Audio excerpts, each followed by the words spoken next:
Today, we are going to study unit number 3, that is services and finances of Kolhapur Sansthan. There are the first important aspect which is expected to be studied is education. In services, education that we are going to study. Then one more service is expected to be studied, that is health. What health situation was there? And what Chhatrapati Shahu Maharaj did for development of health. And lastly, what he did for what we call it as a revenue and expenditure. Revenue and expenditure of Kolhapur Sansthan. Revenue and expenditure of Kolhapur Sansthan. These are the three important issues which are expected to be studied. And today I will complete education. Education. What education Shahu Maharaj did, in what direction he endeavored, and what was education policy. These are some of the important things relating to education that I will cover in today's lecture. And if time permits,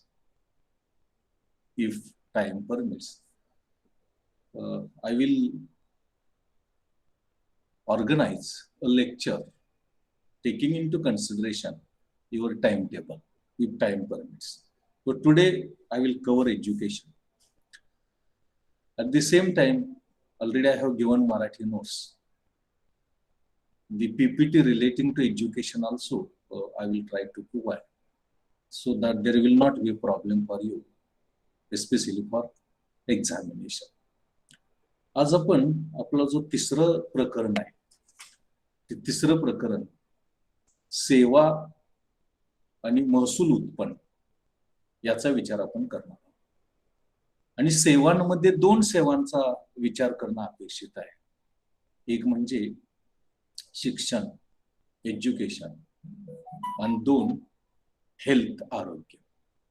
आणि अजून एक छोटासा घटक आहे यामध्ये की कोल्हापूर संस्थानाची राजस्व, public finance स्थिती कशी होती, परिस्थिती कशी होती, म्हणजे महसूल कसा गोळा केला जात होता, खर्च कसा केला जात होता, या काही बाबी आपल्याला यामध्ये अपेक्षित आहे. आज मी तुम्हाला शिक्षण हा जो घटक आहे तो पूर्ण मी शिकवेन. आणि मला मिळालेल्या माहितीनुसार आपला हा जो पेपर आहे तो 28 तारखेला आहे. समृद्धी, बरोबर? हो सर.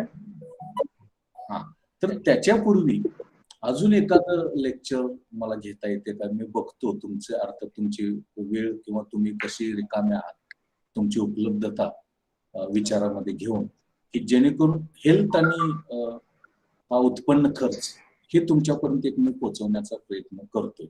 शिक्षण तर आज मी संपून टाकतोय, पण हेल्थ, आरोग्य आणि हे जे आहे सार्वजनिक आयव्यय, उत्पन्न आणि खर्च, हे छोटे दोन घटक आहेत. ते तुमच्या पेपर पूर्वी तुमच्या पुढे मांडण्याचा प्रयत्न करतोय. आणि त्यासाठी कधी आपल्याला एखादं लेक्चर त्या संदर्भातलं ऑर्गनाइज करता येईल ते करता येईल, कारण आपल्याला परीक्षेसाठी 3च युनिट्स असतील माझ्या माहितीप्रमाणे, बरोबर आहे? हा, तर ते किमान तुमच्यापर्यंत पोहोचावेस असा मी प्रयत्न करेन. तुमची मला उपलब्धता सांगा एकदा, म्हणजे मी ते आरोग्य आणि महसूल खर्च हे ते एका तासामध्ये आपण ते पूर्ण करण्याचा प्रयत्न करूया. पण तुमच्या पेपर पूर्वी ते मी तुमच्या पुढे पोहोचवण्याचा प्रयत्न करेन. First of all I will share presentation so that everybody will get. Is slide visible? Slide is visible. Slide दिसते तुम्हाला? हो sir. Now, in these services, two services already I have mentioned. One is education and another is health. And in public finance, revenue and expenditure of Kolhapur Samsthan, that is expected to be studied. Now, today I will try to place before education because it is broader comparatively compared to the health. Now, in education, all of us know that services play a very important role in development of the economy.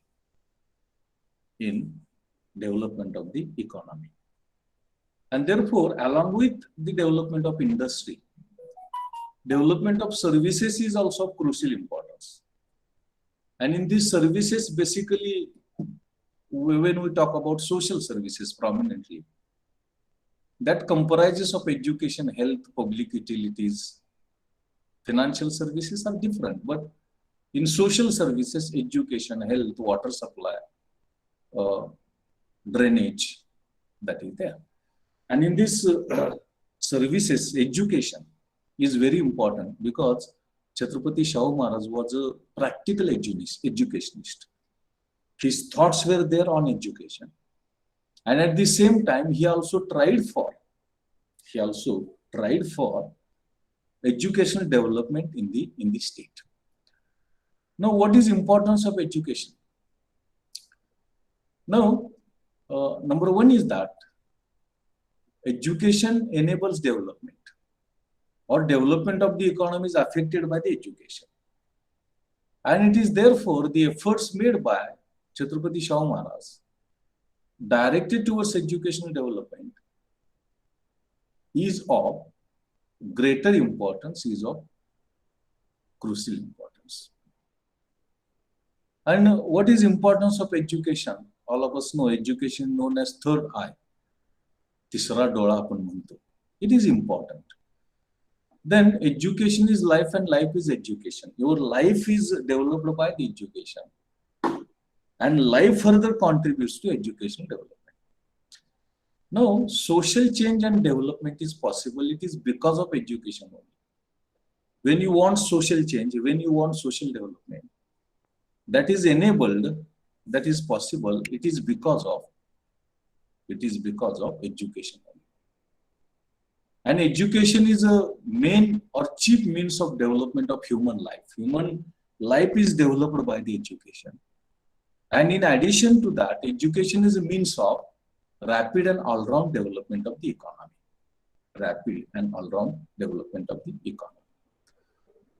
Now, before talking about what was education policy which Chhatrapati Shahu Maharaj proposed, it is of crucial importance to take into consideration how was the educational situation or educational condition in Kolhapur state or Samsthan before Rajarsi's region or period. It is found that education was very backward. It was very backward. And there was a significant ignorance. And government was not in a position to write a letter also, compose a letter also. And one report was given known as Graham Report. And as per Graham Report, 4,46,156. Out of that, only 400 were studied. That is, literacy was only 0.09%. 0.09%. That is, education was very backward. Education was very backward. When Chhatrapati Shahu Maharaj came into power, the literacy was only 2.80%, not 3% also. And literacy among backward communities was very, very low. It was very lesser. And in 1894, the scenario was like this: of the total literacy, the literacy among Brahmin community was 79%, Maratha 8.6%, Kunbi 1.5%, Muslim 7.5%, and Jain 10.6%, Lingayat 10.6%. This gives us an idea. Number one, literacy and educational development was very insignificant. And prominently, there was a wide disparity. There was a wide discrimination or disparity, differences across the social groups also. And it is therefore Rajarshi Shahu Maharaj of the opinion that it's very difficult to get education for the king like Shahu Maharaj, or even king of Satara, that is Pratap Singh Maharaj. So what about common people? What about common citizens? And therefore there was more than 90% was illiterate population. More than 90% was illiterate population. बघा, आपण यामध्ये सेवा आणि कोल्हापूर संस्थांचं उत्पन्न आणि महसूल कशी परिस्थिती होती याची चर्चा प्रामुख्याने आपण करण्याचा प्रयत्न करतोय. आपल्याला माहित आहे की सेवा यामध्ये सामाजिक सेवा आणि आर्थिक सेवा असा फरक करता येतो आपल्याला. सामाजिक सेवांमध्ये शिक्षण आहे, आरोग्य आहे, पिण्याचं पाणी आहे, घर आहे, गृहबांधणी, याला पण सामाजिक सेवा असं म्हणतो. आणि आर्थिक सेवांमध्ये वाहतूक आहे, दळणवळण आहे, वित्तीय सेवा आहे, याला पण आर्थिक सेवा असं म्हणतो. यामध्ये प्रामुख्याने आपल्याला आपण इन्फ्रास्ट्रक्चरचा विचार केलेला होता. यामध्ये प्रामुख्याने आपल्याला सामाजिक सेवांचा विचार करायचा आहे आणि त्यामध्ये दोन आहेत, एक म्हणजे शिक्षण आणि दोन आरोग्य. आता शिक्षणाचं विचार, शिक्षणविषयक विचार घेत असताना शिक्षण एक सेवा म्हणून आपण जेव्हा बघतो त्यावेळेला सेवा अर्थव्यवस्थेच्या विकासामध्ये महत्वाची भूमिका बजावतो. आणि यामध्ये प्रामुख्यानं शिक्षण, आरोग्य, पिण्याचं पाणी, गृहबांधणी याला आपण सामाजिक सेवा असं म्हणतो. तर वाहतूक, दळणवळण, वित्तीय सेवा याला पण आर्थिक सेवा असं म्हणतो. आणि हे दिसून येतं की कुठल्याही देशाचा विकास जर करायचा असेल तर आपल्याला सेवाशिवाय तो होत नाही. आणि शाहू महाराजांनी 100 वर्षापूर्वी ते ओळखलं होतं की आपल्याला जर कोल्हापूर संस्थानाचा विकास करायचा असेल तर शेती आणि उद्योगाच्या विकासाबरोबर सेवांचा विकास, सामाजिक सेवांचा विकास सुद्धा आवश्यक आहे. आणि म्हणून त्यांनी याकडे लक्ष देण्याचा प्रयत्न केला. आता आपल्याला हे माहिती आहे की शिक्षणाचं महत्व काय, शिक्षण काय महत्वाची भूमिका बजावतं. आपण मराठीमध्ये म्हणतो बघा, शिक्षण हा माणसाचा तिसरा डोळा आहे. तुम्ही कुठेतरी ते म्हण ऐकलं असेल. तिसरा डोळा म्हणजे महत्वाचा, एक महत्वाचा अवयव, एक महत्वाचं तुमचं ज्ञान, महत्वाची भूमिका तुमच्या विकासामध्ये पार पडणार एक साधन म्हणून आपण बघतो. शिक्षण हेच जीवन आणि जीवन म्हणजे शिक्षण आहे. कुठल्याही माणसाच्या जीवनामध्ये शिक्षणाशिवाय काय त्याच्या जीवनाला अर्थ नाही. सामाजिक परिवर्तन आणि सामाजिक विकास घडवून आणणं फक्त शिक्षणामुळे शक्य आहे. शिक्षण नसेल तर आपल्याला ते शक्य नाही, ते आपल्याला शक्य नाही. आणि म्हणून शिक्षण हे अत्यंत महत्वाचं आहे असं आपल्याला दिसतं. त्यानंतर शिक्षणातून मानवी जीवनाचा विकास होतो आणि शिक्षणाचे जे लाभ मिळतात, जे फायदे मिळतात, बेनिफिट्स मिळतात, ते आर्थिक आणि सामाजिक या स्वरूपाचे असतात आणि ते दीर्घकाळ मिळतात. ते दीर्घकाळ मिळतात आणि देशाच्या सामाजिक आर्थिक विकासामध्ये शिक्षणाचं योगदान हे अत्यंत महत्वाचं आहे, अत्यंत महत्वाचं आहे असं आपल्याला दिसतं. आता नेमके शिक्षण विषयक विचार शाहू महाराजांचे काय होते, धोरणं काय होती आणि त्यांनी कृती काय केली हे बघण्यापूर्वी शिक्षणाची स्थिती, शिक्षणाची परिस्थिती नेमकी कोल्हापूर संस्थानामध्ये शाहू महाराजांची सत्ता किंवा राजवट अस्तित्वात येण्यापूर्वी आणि शाहू महाराजांनी नुकतीच सत्ता घेतल्यानंतर काय परिस्थिती होती त्याचा एक विचार आपल्याला या अनुषंगानं करणं आवश्यक आहे किंवा करणं गरजेचं आहे असं आपल्याला दिसतं. यामध्ये शाहू महाराजांनी अजून हातामध्ये सत्ता घेतली नव्हती, राजवट अजून त्यांच्या आली नव्हती. तेवढ्यात शिक्षणाची परिस्थिती कशी होती तर शिक्षण अत्यंत मागास होतं, अत्यंत उपरगत होतं आणि फार मोठ्या प्रमाणावरती अज्ञान आणि निरक्षरता फार मोठ्या प्रमाणावरती लोकांमध्ये होती. एवढंच नव्हे तर एखादं सरकार, त्या काळचं सरकार सुद्धा एखादं पत्र लिहू शकत नव्हतं किंवा तयार करू शकत नव्हतं, एवढी निरक्षरता होती. त्यावेळेला ग्राहम रिपोर्ट, ग्राहम अहवाल म्हणून प्रसिद्ध झाला आणि तो अहवाल असं सांगतो की जवळपास 4,46,156 विद्यार्थ्यांपैकी फक्त 400 विद्यार्थी शिक्षण घेत होते. म्हणजे 0.09%. म्हणजे तुम्ही कल्पना करू शकता 1% सुद्धा साक्षरता नव्हती. आणि विशेष महत्वाची गोष्ट म्हणजे सामाजिक मागास जो गट आहे, सामाजिक वंचित जो गट आहे, त्यामध्ये शिक्षणाचं प्रमाण अत्यंत कमी होतं, अत्यंत कमी होतं. जेव्हा शाहू महाराजांनी सत्ता कोल्हापूर संस्थानाची आपल्या हातात घेतली, त्यावेळेला साक्षरतेचा दर किती होता? 3% सुद्धा नव्हता, 2.80%. तुम्ही कल्पना करा, 2.80%. म्हणजे 100रातले 3 लोक शिकलेले होते किंवा साक्षर होते, शिकलेले होते म्हणण्यापेक्षा. आणि या सामाजिक वंचित घटकांमध्ये, मागास वर्गामध्ये शिक्षणाचं प्रमाण फार कमी होतं. पण त्याच वेळेला या शिक्षणामध्ये एक प्रकारची विषमता फार मोठ्या प्रमाणावरती होती. 1894चे आकडे, ब्राह्मण समाजामध्ये शिक्षणाचं प्रमाण 79% होतं. मराठा समाजामध्ये ते फक्त 8.6% होतं. कुणबी 1.5%, मुस्लिम 7.5%, जैन आणि लिंगायत 10.6%. आणि यावरून मग जो सामाजिक मागास गट आहे त्यामध्ये किती शिक्षणाचं प्रमाण असू शकेल याची तुम्ही कल्पना करू शकता. आणि त्याचा परिणाम असा होता की शिक्षण उपलब्ध नव्हतं आणि घेणं कठीण होतं, अनेक बंधनांमुळे, अनेक रूढी परंपरांमुळे, अनेक धार्मिक बंधनांमुळे. आणि त्यामुळे शाहू महाराज असं म्हणतात की माझ्यासारख्या राजाला जर शिक्षण, राजकुमारला शिक्षण घेणं कठीण आहे, राजाला शिक्षण घेणं कठीण आहे, तर सामान्य माणसाचं काय? माझ्यासारखाच सातारचे जे राजे होते प्रतापसिंह महाराज, त्यांना सुद्धा शिक्षण घेण्यामध्ये अडचण येत असेल तर मग इथल्या सामान्य जनतेला कसं शिक्षण मिळणार, अशा प्रकारचा एक प्रश्न हे उपलब्ध करते. A.B. लठ्ठे, अण्णासाहेब लठ्ठे हे शाहू महाराजांचे जवळचे स्नेही होते. 1904 मध्ये त्यांनी जैन बोर्डिंगचं उद्घाटन केलं आणि त्यावेळेला त्यांनी असं सांगितलं की British Imperial power has not eight change there policy. त्यावेळेला ब्रिटिशांची राजवट होती किंवा वसाहतवादी सरकार होतं. आपण बघितलं होतं बघा, economic thoughts of doctor Ambedkar यांच्या याचा विचार करताना त्याचा वसाहतवादी सरकारचा रेफरन्स आलेला होता. तर त्यामध्ये ब्रिटिश सरकारचं धोरण शिक्षणाच्या विकासाला फार अनुकूल नव्हतं आणि त्यामुळं शिक्षणाची संधी उपलब्ध होत नव्हती आणि शिक्षणाचं महत्व माहीत असून सुद्धा ते पूर्ण करणं कठीण होतं.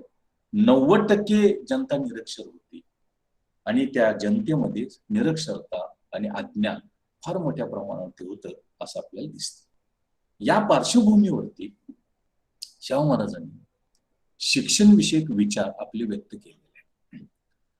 In 1917 there was a Khamgaon Maratha शिक्षण परिषद conference was there in 1917 and Shahu Maharaj was president of that conference, and in that conference he has expressed, presented his thoughts on education. Now he says in this conference of 1917, people can sustain only because of education, and history tells us without education no nation had progress.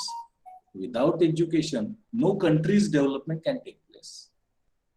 Nation cannot produce warriors or braves without education. So education also necessary for defense.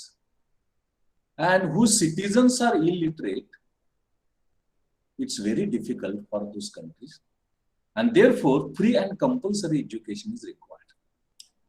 Even in defense also education is required, because modern warfare is based on education. Modern warfare is not traditional. It is based on education and technology and science. And in addition to that, importance of education is there in agriculture. Agriculture is also important. And that agriculture development is enabled, it is because of education. And education is very much necessary to farmers as well, for their development as well as agriculture development. And it is therefore educational movement is very much necessary. Unless and until education takes a form of movement, educational development is not possible. Educational development is not possible. These are the thoughts of Chhatrapati Shahu Maharaj on education, which he expressed, which he presented in 1917's Khamgaon Maratha Shikshan Conference or Parishad. Then in 1920, then in 1920, there was a conference, not conference, there was an inaugural function of Udaji Maratha Boarding or Hostel at Nashik in 1920. There was a program. In 1920, there was a program. There was a program. There was a boarding or hostel inaugural function at Nashik. And Chhatrapati Shahu Maharaj was president of that program, that inaugural function.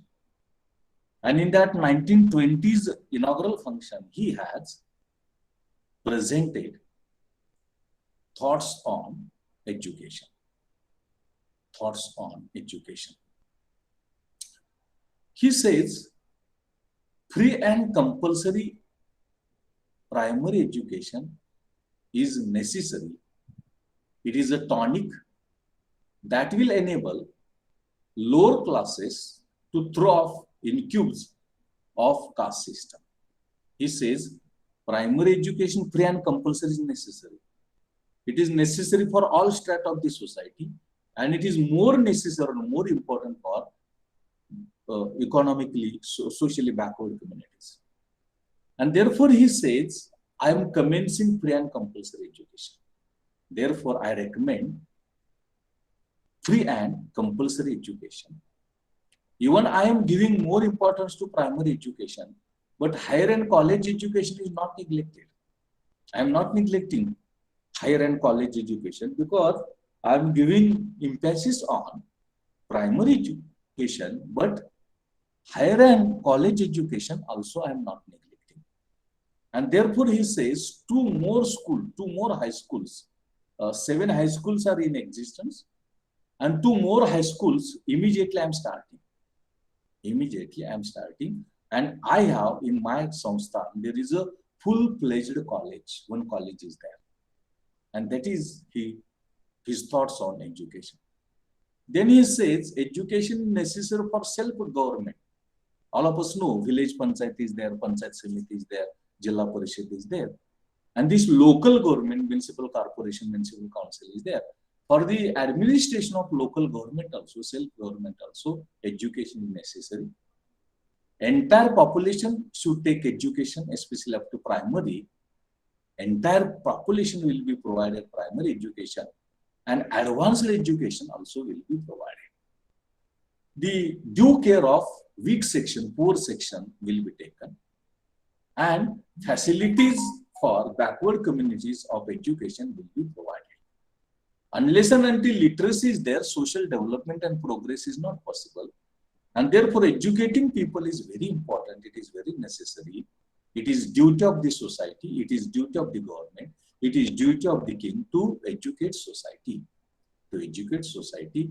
These are his thoughts on education. बघा, ते पहिल्यांदा शिक्षण विषयक विचार सांगतात. आणि ते विचार 1917ला खामगाव येथे मराठा शिक्षण परिषद भरली होती, आणि त्यामध्ये त्या परिषदेचे अध्यक्ष होते शाहू महाराज. आणि तिथे त्यांनी शिक्षण विषयक विचार मांडले. ते म्हणतात की शिक्षणाशिवाय माणूस राहू शकत नाही. जगाचा इतिहास असं सांगतो की ज्या देशाने शैक्षणिक प्रगती केली त्यांचाच आर्थिक विकास झालेला आहे. शिक्षण असेल तरच योद्धे निर्माण करू शकतो एखादा देश. आणि ज्या देशामध्ये नागरिक निरक्षर आहे त्या देशाचा विकास होणार नाही. आणि म्हणून सक्तीचं आणि मोफत प्राथमिक शिक्षण देणं आवश्यक आहे. संरक्षण पाठबळ, संरक्षण बळ वाढवण्यासाठी आपल्याला शिक्षणाची गरज आहे. शिक्षण देणं आवश्यक आहे. कारण आता आधुनिक युद्ध हे आधुनिक ज्ञान आणि तंत्रज्ञानावर आधारलेले, आणि अडाणी किंवा निरक्षर सैनिक ते हँडल करू शकणार नाही, ते वापरू शकणार नाही. तसंच शेतीमध्ये सुद्धा शिक्षणाची गरज आहे. कारण शेतकऱ्याला जर शैक्षणिक ज्ञान असेल, संशोधन असेल, त्याचा वापर करता येत असेल तरच शेतीचा विकास होऊ शकतो. आणि म्हणून शिक्षण ही एक चळवळ आहे आणि शिक्षणाशिवाय चळवळ शक्य नाही. म्हणजे शिक्षण ही एक चळवळ आहे आणि चळवळीशिवाय शिक्षण नाही, अशा प्रकारचा विचार शाहू महाराज या 1917च्या कॉन्फरन्समध्ये मांडतात. त्यानंतर 1920 मध्ये अजून एक कार्यक्रम झाला. उदाजी मराठा बोर्डिंग हॉस्टेल आहे नाशिकमध्ये. त्याचं उद्घाटन 1920 मध्ये शाहू महाराजांच्या हस्ते झालं आणि तिथं सुद्धा त्यांनी शिक्षण विषयक त्यांचे विचार मांडलेले आहेत. त्यामध्ये मोफत आणि सक्तीचं प्राथमिक शिक्षण पाहिजे, कारण शिक्षण हे टॉनिक आहे. तुम्हाला माहिती आहे, टॉनिक औषध असतं, त्यातूनच माणसाची प्रगती होते, त्यातूनच माणसाचा आजार बरा होतो किंवा एक बळ येतं, ताकद येते. आणि सामाजिक जो मागास भाग घटक आहे किंवा वंचित घटक आहे त्याला तर शिक्षणाची खूप गरज आहे, कारण सगळी सामाजिक बंधनं, धार्मिक बंधनं, रूढी परंपरा, निरक्षरतेची, अंधश्रद्धेची बंधनं ही शिक्षणातूनच तोडता येतात. त्यासाठी शिक्षणाची गरज आहे. आणि म्हणून शाहू महाराज सातत्यानं म्हणतात की मी फ्री, मोफत आणि सक्तीचं शिक्षण देणं आवश्यक आहे. आणि त्यामध्ये प्रामुख्यानं मी आता जरी प्राथमिक शिक्षणावरती अधिक भर देत असलो तर याचा अर्थ असा नाही की उच्च शिक्षणाने कॉलेज शिक्षणाला माझा विरोध आहे, असं नाही. आता माझ्या संस्थानामध्ये एकूण 7 हायस्कूल्स आहेत आणि 2 नवीन हायस्कूल लगेच चालू होत आहेत आणि एक पूर्ण वेळ अशा प्रकारचं कॉलेज आहे. त्यानंतर ते म्हणतात की स्थानिक सरकार जे आहेत त्या स्थानिक सरकाराच्या प्रशासनामध्ये सुद्धा शिक्षण महत्वाचं आहे, कारण शिक्षणाशिवाय प्रशासन स्थानिक योग्य पद्धतीनं होऊ शकत नाही, योग्य पद्धतीनं घडू शकत नाही. त्यानंतर सगळ्या लोकसंख्येला प्राथमिक शिक्षण देणं आवश्यक आहे आणि पुढच्या टप्प्यामध्ये प्रगत शिक्षण देणं गरजेचं आहे. त्यानंतर ते म्हणतात की समाजातला जो दुर्बल घटक आहे त्या दुर्बल घटकाला प्रबळ करण्यासाठी, स्ट्रॉंग करण्यासाठी शिक्षणाची गरज आहे. आणि विशेष महत्वाची गोष्ट म्हणजे हा जो बॅकवर्ड कम्युनिटी आहे, मागास प्रवर्ग आहे, याला शिक्षणाची, विशेष शिक्षणाच्या सुविधाची गरज आहे किंवा देणं आवश्यक आहे, असंही ते म्हणतात. जर सामाजिक प्रगती करायची असेल तर सामाजिक प्रगतीसाठी शिक्षणाशिवाय पर्याय नाही, साक्षरतेशिवाय पर्याय नाही. आणि त्यामुळं लोकांना शिक्षित करणं, सुशिक्षित करणं हे अत्यंत आवश्यक आहे. आणि म्हणून प्राथमिक शिक्षण समाजाला देणं किंवा समाजाचं प्राथमिक शिक्षण पूर्ण करणं हे अत्यंत आवश्यक आहे, गरजेचं आहे, असं शाहू महाराज यामध्ये सांगतात. Then he gives a education policy. He gives education policy. Now, as the part of education policy, on 20th September 1894, Shahu Maharaj changed Deputy Education Inspector as Education Inspector. He was promoted. And consequently, his salary was also increased to ₹275 per month. Then he set up Education Reforms Committee in the first year when he took power or assumed the power of Kolhapur Samsthan. Then he conducted educational survey of education status, and suggest measures whereby education in Kolhapur Samsthan can be improved. Then he started boarding or hostel movement. Later on we shall discuss. He was of the opinion that there should be school in every village. In every village, school should be there. He talks in 1912-13. Then it is the responsibility of the dominant caste community to provide or to start a school in every village. Then he set up independent committee under the chairmanship of Pirajirao Ghatge. Pirajirao Ghatge is father of Chhatrapati Shahu Maharaj. Pirajirao Ghatge is father of Chhatrapati Shahu Maharaj. Shahu Maharaj realized the role of education in the beginning of his power as king or emperor of Kolhapur Samsthan. Then he says, development of any nation is possible, social change is possible, it is because of education. And participation of people in education of the different strata is of crucial importance, it is of greater importance. improving economic conditions of family is possible, it is because of education. And these are his policy, or these are the thoughts incorporated in education policy or policy of education of Chhatrapati Shahu Maharaj. He not only gives education policy, but he tries to implement these policy measures in practice or brings out into practice. Number one, increasing spread of education among backward classes. He tries to increase education among the backward communities. What he has done, we shall discuss later on. Then he has established a number of hostels and hostels for different communities, community students in Kolhapur city.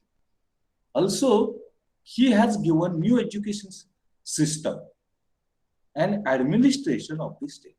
New education system he has developed. And administrative, he has tried to make efficient. These are the measures which he implements in practice. बघा, पहिल्यांदा त्यांनी विचार सांगितले शिक्षणाविषयी, मग त्यांनी शिक्षण धोरण दिलं. आणि या शिक्षण धोरणामध्ये त्याने असं सांगितलं प्रामुख्याने 28 सप्टेंबर 1895 ला कोल्हापूर संस्थानचा डेप्युटी एज्युकेशन इन्स्पेक्टर होता अधिकारी, त्याला प्रमोशन दिलं आणि एज्युकेशन इन्स्पेक्टर केलं. त्याला प्रमोशन दिलं, डेप्युटी एज्युकेशन इन्स्पेक्टर ऐवजी त्याचं एज्युकेशन इन्स्पेक्टर केला आणि जबाबदारी वाढल्यामुळे त्याचं वेतन पण वाढवलं. ते 275 रुपये प्रति महिना त्यावेळेला, 100-125 वर्षापूर्वीची गोष्ट आहे, त्यावेळेला त्यांनी केलं. त्यानंतर त्यांनी काय केलं की शिक्षण व्यवस्था सुधारण्यासाठी शिक्षण सुधार समितीची स्थापना केली. त्यांनी सत्ता हातामध्ये घेतली. पहिल्याच वर्षामध्ये शिक्षण सुधार समितीची स्थापना केली. त्यानंतर त्यांनी शिक्षणाचा दर्जा सुधारण्यासाठी काय केलं की एक व्यवस्था आणि उपाय सुचवावेत शिक्षणाचा दर्जा सुधारण्यासाठी. म्हणून सूत्र हातात घेतल्याबरोबर पहिल्या वर्षामध्येच शिक्षण सुधारणा समितीची स्थापना केली. अनेक हॉस्टेल चळवळ त्यांनी चालवली. 1912-13 ला असं सांगितलं, त्याने असा आदेश काढला की प्रत्येक गावामध्ये शाळा पाहिजे, प्रत्येक खेड्यामध्ये शाळा पाहिजे. आणि ती कुणाची जबाबदारी की त्या खेड्यामध्ये ज्या सामाजिक गटाचे लोक जास्त आहेत, त्यांची लोकसंख्या आहे जास्त आहे, त्यांची जी जबाबदारी की प्रत्येक गावामध्ये प्रत्येक खेड्यामध्ये शाळा असेल. त्यांनी पिराजराव घाटगे, त्यांचे वडील होते, यांच्या अध्यक्षतेखाली स्वतंत्र अशा प्रकारची समिती स्थापन केली आणि बाबा शिक्षण व्यवस्था कशी सुधारायला पाहिजे, उपाययोजना धोरणं सुचवावीत अशा प्रकारची जबाबदारी दिली. आणि शाहू महाराजांनी शिक्षण किती महत्वाचं आहे, शिक्षणाची भूमिका किती महत्वाची आहे, ही शिक्षणाची भूमिका महत्वाची त्यांनी विचारामध्ये घेतली आणि शिक्षणाचा विकास करण्याचा, परिस्थिती सुधारण्याचा प्रयत्न हा केल्याचं आपल्याला दिसतं. आता त्यांनी नेमकं काय केलं, अजून त्यांचं असं म्हणणं होतं की जर देशाचा विकास होत असेल, सामाजिक परिवर्तन जर करायचं असेल तर शिक्षणाला पर्याय नाही. आणि म्हणून समाजातल्या प्रत्येक घटकामधल्या लोकांचं शिक्षण व्हायला पाहिजे आणि त्यांचा प्रशासनातला सहभाग, ऍडमिनिस्ट्रेशन मधला सहभाग हा वाढायला पाहिजे. प्रत्येकाला प्रतिनिधित्व मिळायला पाहिजे. कुटुंबाची आर्थिक स्थिती सुधारायची असेल तर शिक्षणाशिवाय पर्याय नाही. अशा प्रकारचा समावेश त्याने आपल्या शिक्षण धोरणामध्ये केल्याचं दिसतं. त्यानंतर ते काही उपाययोजनांची अंमलबजावणी करण्याचा प्रयत्न करतात. त्यासाठी सामाजिक वंचित जो घटक आहे, मागास घटक आहे, त्या घटकाची शिक्षणाची पातळी, परिस्थिती सुधारण्याचा प्रयत्न करतात. सामाजिक गटनिहाय विद्यार्थ्यांना वसतिगृह कोल्हापूर शहरामध्ये ते निर्माण करतात आणि शिक्षण व्यवस्था नवी देतात आणि शिक्षणातलं प्रशासन, ऍडमिनिस्ट्रेशन सुद्धा आपल्या राज्यामध्ये बदलण्याचा प्रयत्न करतात.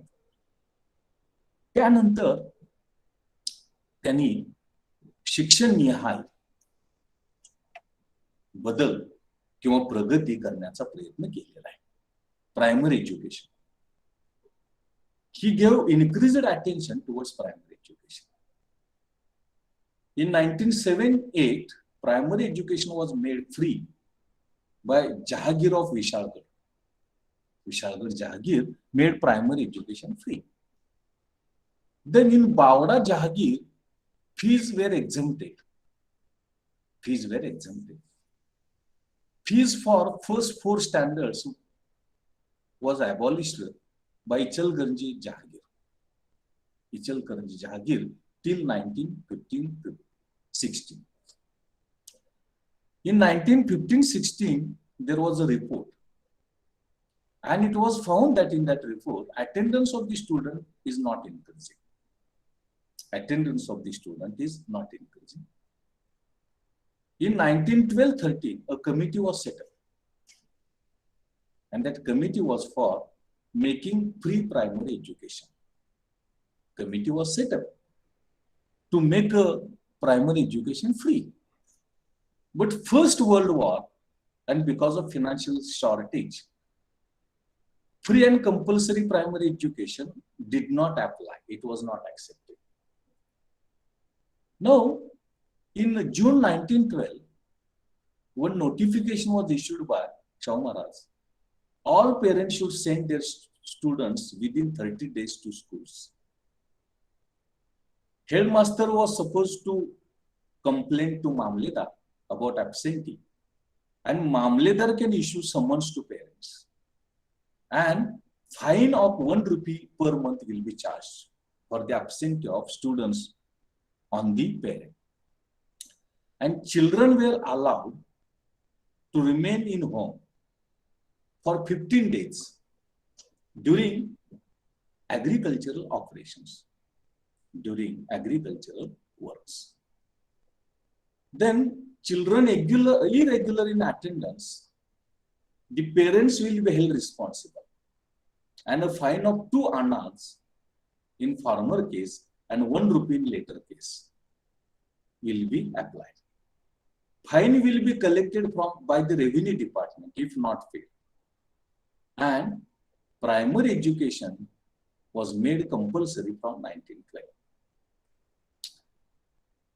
On 25th July 1917, government issued one resolution, and that was free and compulsory primary education, except feudatories and girls. Apart from current expenditure on education, for free and compulsory primary education, 20,000 rupees were given from Devasthan Fund, and 80,000 rupees were sanctioned by the Treasury. And it was decided unspent amount to be spent on opening training college, constructing school building, and purchasing education material for schools. Primary teacher was getting a salary of ₹9 per month. Shahu Maharaj asked Sayaji Gaikwad to send experienced person in Kolhapur for guidance of free and compulsory education policy. 29 September 1917 Gazette, Free and Compulsory Primary Education Act was applied to the entire Kolhapur state, applicable to children within age group 17 and 14. A separate department was created on 21st January 1918 for free and compulsory primary education. First free and compulsory primary education school was started in Chikhli. You might be knowing Prayag Chikhli. Panchganga River originates there, in Karvirpeta, on 4th March 1918. An ordinance was issued on 15th March 1918 about providing qualitative education in these schools, that is free and compulsory primary schools. Appointment of English knowing teachers will be on merit basis, who clear pre-appointment examination will be paid higher salaries, higher wages. On 25th March 1918, order was issued. Unspent amount to be spent on education up to matriculation of poor students.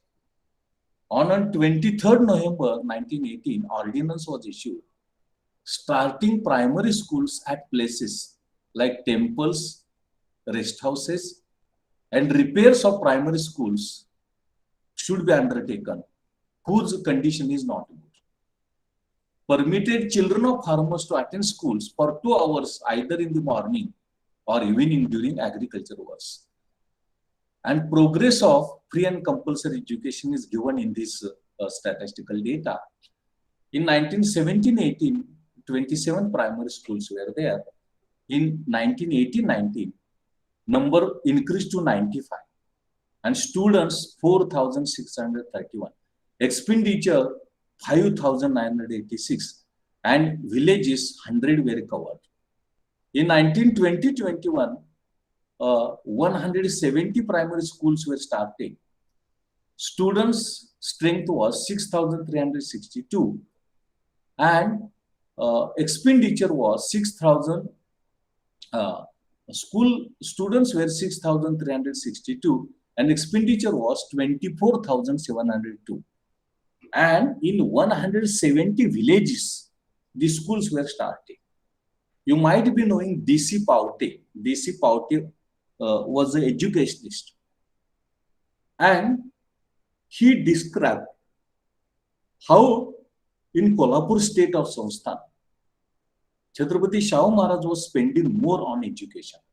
And he says, government of Bombay state, which included Maharashtra, Karnataka, Gujarat, Sindh, provided a budget on primary education less than Karvir state by Shahu Maharaj. He says, Shahu Maharaj has spent more on primary education than the states like Gujarat, Sindh in the Bombay province. Then he imposed education cess on 23rd February 1980 to collect revenue for pre and primary education. Because of financial shortage due to Radhanagari Dam, First World War, and the diseases, contagious diseases were experienced. 1 rupee per household education cess was collected. And the duty was given to Rao Bahadur Dongre, education inspector, to collect education cess. Money lender who gains rupees 100, then education cess will be 6 paise. Gain of 1,000, education cess will be 9 paise. And gain of 10,000 and above, education cess will be 1 anna. Now, higher paid officers whose monthly salary was rupees 100 and above, education cess was 10 rupees. 200 and above, education cess was 15 rupees.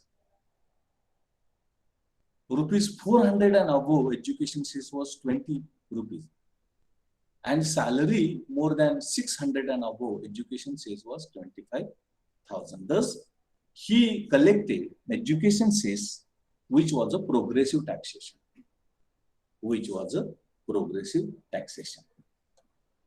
Now, education cess collected in 2018-19, he collected 31,874 as a education cess.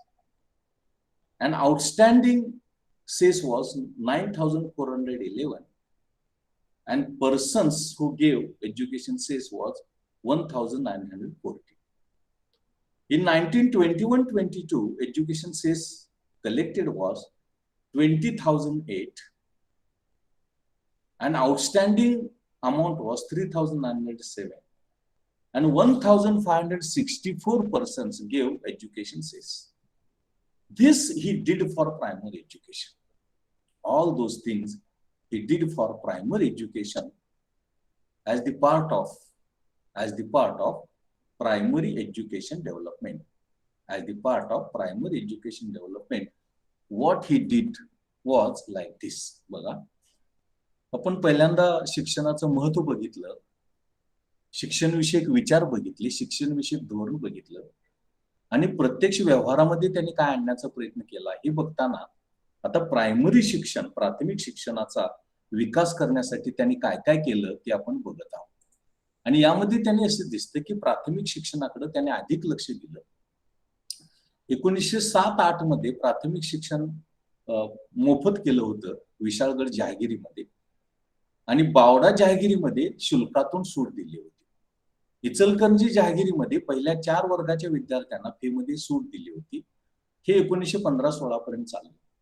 1915-16 ला एक अहवाल कोल्हापूर राज्याचा संस्थांना प्राप्त झाला आणि त्यामध्ये असं दिसून आलं की विद्यार्थ्यांची प्रगती नाही किंवा विद्यार्थ्यांचा अटेंडन्स वाढत नाही आणि म्हणून 12-13 ला शाहू महाराजांनी कमिटी स्थापन केली प्राथमिक शिक्षण मोफत करण्यासाठीची. पण त्यावेळेला पहिलं महायुद्ध सुरू झालं आणि पैशाचा तुटवडा, महसुलाचा तुटवडा निर्माण झाला आणि त्यामुळं मोफत आणि सक्तीचं प्राथमिक शिक्षण ही जी योजना होती ती लागू करता आली नाही. जून 12 मध्ये त्यांनी एक सूचना काढली. त्या सूचनेमध्ये त्यांनी असं सांगितलं की पालकांनी 30 दिवसामध्ये आपल्या विद्यार्थ्यांना शाळेमध्ये पाठवून द्यावं. जर पाठवलं नाही तर हेडमास्टर मामलेदारकडे तक्रार करतील आणि मामलेदार त्यांना नोटीस देतील पालकांना आणि त्यांना दंड आकारला जाईल 1 रुपया प्रत्येक महिन्याला. 15 दिवसाची त्यांना सूट दिली जाईल विद्यार्थ्यांना शेतीची कामं करण्यासाठी. आणि जर समजा जर विद्यार्थी अनियमित राहिला तर पालकाला जबाबदार धरलं जाईल आणि पालकाला 2 आणे एवढा दंड आकारला जाईल आणि विद्यार्थ्याला 1 रुपया दंड आकारला जाईल. हे दंड वसूल करण्याचं काम महसूल विभागाला दिलं जाईल आणि महसूल विभाग बाकीच्या कराबरोबर हा कर किंवा हा दंड सुद्धा वसूल करेल. त्यानंतर जे पालक दंड देणार नाहीत त्यांच्यावरती पुन्हा दंड आकारला जाईल. अशा प्रकारची तरतूद ही करण्यात आली. 1912 ला प्राथमिक शिक्षण सक्तीचं करण्याचा प्रयत्न केला. 25 जुलै 1917 ला सरकारने एक निर्णय घेतला की मोफत आणि सक्तीचं प्राथमिक शिक्षण चालू करायचं. एक सरंजामी काही ठिकाणं होती आणि मुलींसाठी वगळून बाकीच्या ठिकाणी मोफत आणि सक्तीचं प्राथमिक शिक्षण करायचं असा 25 जुलै 1917 ला सरकारनं निर्णय घेतला, अध्यादेश काढला. यामध्ये प्राथमिक शिक्षण मोफत आणि सक्तीचं करण्यासाठी त्यांचा जो नियमित खर्च होता त्या नियमित खर्चाबरोबरच 20,000 रुपये देवस्थान निधीतून खर्च केले आणि वाढीव 80,000 रुपये या कोषागारातून, ट्रेझरीतून खर्च केले. त्यातली जी खर्च न होणारी रक्कम आहे ती खर्च न होणारी रक्कम प्रशिक्षण कॉलेज, महाविद्यालय, शाळांच्या इमारती बांधण्यासाठी आणि शाळेसाठी लागणारं जे साहित्य आहे ते साहित्य खरेदी करण्यासाठी वापरलं जावं किंवा वापरावं अशा प्रकारची तरतूद ही त्यामध्ये करण्याचा प्रयत्न केला. त्यानंतर शिक्षकाचा पगार वाढवला, 9 रुपये प्रति महिना केला. सयाजीराव गायकवाड बडोद्याचे राजा होते, त्यांना विनंती केली की आम्हाला एक चांगला शिक्षित माणूस पाठवा की जो मोफत आणि सक्तीचं शिक्षण, प्राथमिक शिक्षण ही जी योजना आहे याविषयीचं मार्गदर्शन करू शकेल. 29 सप्टेंबर 1917 ला गॅझेट झालं आणि त्या गॅझेटमध्ये हा कायदा लागू करण्यात आला. मोफत आणि सक्तीचं शिक्षण आणि पूर्ण कोल्हापूर संस्थानावरती तो लागू करण्यात आला. 7 ते 14 वयोगटातल्या मुलांना प्राथमिक शिक्षण मोफत आणि सक्तीचं केलं. त्यासाठी स्वतंत्र विभाग तयार केला 21 जानेवारी 1918 ला आणि पहिली शाळा मोफत आणि सक्तीच्या प्राथमिक शिक्षणाची चिखली, प्रयाग चिखली आपण म्हणतो, जिथं पंचगंगा नदीचा उगम होतो, 5 नद्या एकत्र आलेल्या आहेत, तुम्ही बघू शकता तिथं. तर तिथं पहिली ती शाळा सुरू केली करवीर तालुक्यामध्ये. इथं पेटा म्हणजे तालुका, 4 मार्च 1918. 15 मार्च 1918ला एक आदेश काढला आणि त्या आदेशामध्ये असं म्हटलं की ही जे मोफत आणि सक्तीचे प्राथमिक शिक्षण आहे तिथल्या शाळांमध्ये उत्तम दर्जाचं शिक्षण द्यायला पाहिजे, गुणवत्ता प्रधान शिक्षण द्यायला पाहिजे असं त्यांनी सांगितलं. आणि इंग्रजीचं ज्ञान असलेल्या शिक्षकाची नेमणूक तिथं करा आणि त्याला वाढीव पगार द्या आणि त्यानं नेमणूक होण्यापूर्वीची जी परीक्षा आहे ती त्यानं पास होणं आवश्यक आहे, अशा प्रकारची तरतूद ही त्यामध्ये करण्यात आली. 25 मार्च 1918ला एक आदेश काढला आणि त्या आदेशामध्ये असं म्हटलं की यातली काही खर्च न झालेली रक्कम असेल, ती खर्च न झालेली रक्कम ही गरीब जे विद्यार्थी त्यांचं मॅट्रिक पर्यंत 10वी पर्यंत शिक्षण पूर्ण होऊ शकेल यासाठी खर्च करावे. 23 नोव्हेंबर 1918ला अजून एक अध्यादेश काढला आणि त्यामध्ये त्याने असं सांगितले की प्राथमिक शाळा देवळामध्ये, गेस्ट हाऊस मध्ये सुरू करा आणि प्राथमिक शाळांची दुरुस्ती करा आणि त्यांची अवस्था चांगली उत्तम आहे अशी निर्माण करा. त्यानंतर त्याने असा एक आदेश काढला की शेतकऱ्यांच्या मुलांना सकाळी 2 तास किंवा संध्याकाळी 2 तास शेतीच्या कामाच्या कालावधीमध्ये, हंगामामध्ये शिक्षण घेण्याचं स्वातंत्र्य असेल. या स्थितीमध्ये प्राथमिक शिक्षणाची प्रगती कशी झाली ते आपल्याला दिसतं या मोफत आणि सक्तीच्या. 1917-18ला 27 प्राथमिक शाळा होत्या. 18-19ला 95 झाल्या. 4631 विद्यार्थ्यांची संख्या झाली. 5,986 रुपये खर्च झाले आणि एकूण 100 गावांमध्ये शाळा निर्माण झाल्या. 1920-21ला एकूण 170 शाळा झाल्या. 6,362 विद्यार्थ्यांना प्रवेश दिला गेला. 24,702 एवढा खर्च करण्यात आला आणि 170 गावांमध्ये या प्राथमिक शाळा निर्माण केल्या गेल्या. डी.सी. पावटे हे देशातले मोठे शिक्षण तज्ञ होते, उच्च शिक्षण तज्ञ होते आणि त्यांनी शाहू महाराज प्राथमिक शिक्षणावरती जेवढा खर्च करतायत तेवढा खर्च बॉम्बे प्रांतामध्ये, महाराष्ट्र आणि कर्नाटक आणि गुजरात आणि सिंध या राज्यांमध्ये होत नाही अशा प्रकारचे एक निरीक्षण त्यांनी मांडलेलं आहे. त्यांनी प्राथमिक शिक्षण मोफत आणि सक्तीचं याचा येणारा जो खर्च आहे तो भागवण्यासाठी 23 फेब्रुवारी 1918ला एज्युकेशन सेस म्हणजे शिक्षण उपकर हा लादला.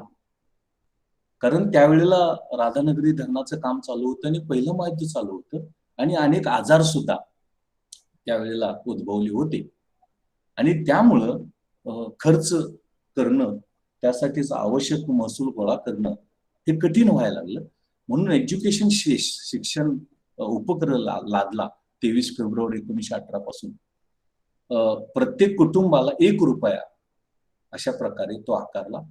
राव बहादूर डोंगरे हे शिक्षण अधिकारी होते, शिक्षण निरीक्षक होते, त्यांना तो उपकर गोळा करण्याची जबाबदारी दिली. जो सावकार आहे त्या सावकाराला 100 रुपयाचा फायदा झाला तर तिने 6 पैसे हा शिक्षण उपक्रम द्यायचा. 1,000 रुपयाचा लाभ मिळाला तर 9 पैसे द्यायचा. 10,000 रुपये त्यापेक्षा फायदा मिळाला तर 1 आणा द्यायचा. जे कर्मचारी आहेत ज्यांचा पगार चांगला आहे, महिन्याला 100 रुपये पगार असलेल्या, 100 आणि अधिक असलेल्या कर्मचाऱ्यांनी 10 रुपये हा शिक्षण उपकर द्यायचा. 200 रुपये आणि अधिक पगार असेल तर 15 रुपये द्यायचा आणि 400 रुपये अधिक जर उपकर असेल, पगार असेल तर 20 रुपये द्यायचा आणि 600 आणि त्यापेक्षा अधिक जर वेतन असेल, पगार असेल तर 25 रुपये द्यायचा. अशा पद्धतीने प्रगतिशील पद्धतीनं एज्युकेशन सेस हा शिक्षण कर गोळा करण्याचा आणि आकारण्याचा प्रयत्न शाहू महाराजांनी केल्याचा आपल्याला दिसतं. हा जो उपकर आहे तो किती गोळा केला? 1918-19ला 31,874 रक्कम एज्युकेशन सेस पासून, शिक्षण उपकरापासून त्यांनी गोळा केली. 9,411 रुपयाची थक बाकी होती आणि एकूण 1,914 लोकांनी हा शिक्षण उपकर दिला. 1921-22ला 20,008 रुपये एवढी रक्कम मिळाली. 3,907 रुपये थक बाकी राहिली आणि 1,564 रुपये एवढ्या लोकांनी तो उपकर दिला असं आपल्याला दिसतं. Then we are moving on. What Chhatrapati Shivaji Maharaj did for secondary and higher education, secondary and higher education, and other schools Now, for secondary and higher education, Shivaji Maharaj laid importance or gave importance to primary education, but not neglected secondary and higher education. There were in all 11 secondary schools in 1893-94. Its number rose to 24 in 21-22. Number of scholarships Shivaji Maharaj gave for secondary and higher education development. There was one college in Kolhapur Samsthan. Actually, in 1851, English medium school was established in Kolhapur state. This school was given a status of secondary school 1867, and later on it was converted into Rajaram College in 1880. And during Rajarshi Shahu's period, actually the development of this college and the popularity of this college increased during Shahu Maharaj's period only. And this, when Shahu Maharaj came into power, the college was run by state and feudatories' contributions.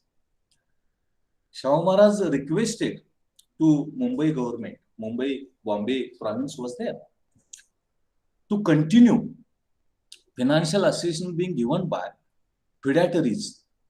But feudatories stopped giving contributions. An entire burden of running college was borne by Shahu Maharaj and Kolhapur Samsthan. Then Shahu Maharaj developed a college library with rare books and new books. Strength of students also increased. Previously it was less. In 1893-94, the total number of students, out of that 90% were Brahmins, 10% were non-Brahmins, Maratha, Muslim, Jain and others. This scenario changed. 49 non-Brahmins and 49 Brahmins and 51% non-Brahmins. Also, there was education of drawing, physical education, and also agriculture education. Sardar class was there in Rajaram College. In 1896-97, one subject was taught, agriculture science, in Rajaram High School, and its examination was taken or organized by Agriculture College, Pune. And in 1996-97, agriculture course and demonstration, farm demonstration attached to this high school. And education fee was less than all other colleges in Bombay Presidency. Arrangement of hostels was made on the campus of Rajaram College. And tying cattle on the campus of college was banned. Undisciplined students were rusticated. Students should be disciplined. So undisciplined students were rusticated. No admissions were given. And backward community students were not benefiting from the college and hostel facility. And therefore, education was made free and compulsory for backward communities in 1970. Because of increasing expenditure on primary education, Shahu Maharaj decided to shut down this college, close down the college, because expenditure was heavy, and issued order because of primary and free college, primary education, free and compulsory. He was spending 6% of revenue on education. Rajaram College was the second grade college, and expenditure was higher. But student attendance present was coming down, and per cost student was increasing. And therefore, on 1st June 1980, Shahu Maharaj issued an order to shut down Rajaram College, to close Rajaram College. This decision was opposed by many people in the society. many people in the society from the different strata. But the number of students was increasing when Chhatrapati Shahu Maharaj came into power. Total number was 61 in 1893-94. That number rose to 173, 91, 1921, 22. And the decision of Shahu Maharaj to close Rajaram College was also opposed by Bombay University. Their Bombay University was there. And Shahu Maharaj started a hostel on the campus of Rajaram College. And by taking into consideration opposition of the society for shutting down of the Rajaram College, Shahu Maharaj changed his decision about closing or shutdown of the Rajaram College. And on 1st June 1919, he handed over college and high school to Arya Pratinidhi Sabha of Uttar Pradesh for 5 years. For 5 years, and agreed to grant 20,000 per annum to this committee for running college and high school. This he did for secondary schools and higher education. बघा, आपण प्राथमिक शिक्षणासाठी शाहू महाराजांनी काय केलं ते बघितलं. मग आपण माध्यमिक आणि उच्च शिक्षणासाठी शाहू महाराजांनी काय केलं त्याचा विचार आपण करण्याचा प्रयत्न करतो. आणि यामध्ये आपल्याला असं दिसतं की जरी त्यांचा भर प्राथमिक शिक्षणाच्या प्रगतीवरती विकासावरती होता, तरी माध्यमिक आणि उच्च शिक्षणाच्या विकासासाठी सुद्धा त्यांनी प्रयत्न केले होते. तिथं एक राजाराम कॉलेज होतं, 11 स्कूल्स होते. 1893-94 मध्ये 21-22 मध्ये हायस्कूलची संख्या 24 झाली. आणि मोठ्या प्रमाणावरती त्यांनी खर्च स्कॉलरशिप हॉस्टेलवरती खर्च केला होता. राजाराम कॉलेज हे एकमेव कॉलेज कोल्हापूर संस्थानमध्ये त्यावेळेला होतं. ऍक्च्युली ते शाहू महाराजांच्या अगोदर स्थापन केलेलं होतं. 1851 मध्ये एक इंग्लिश मिडियम शाळा स्थापन केली होती कोल्हापूर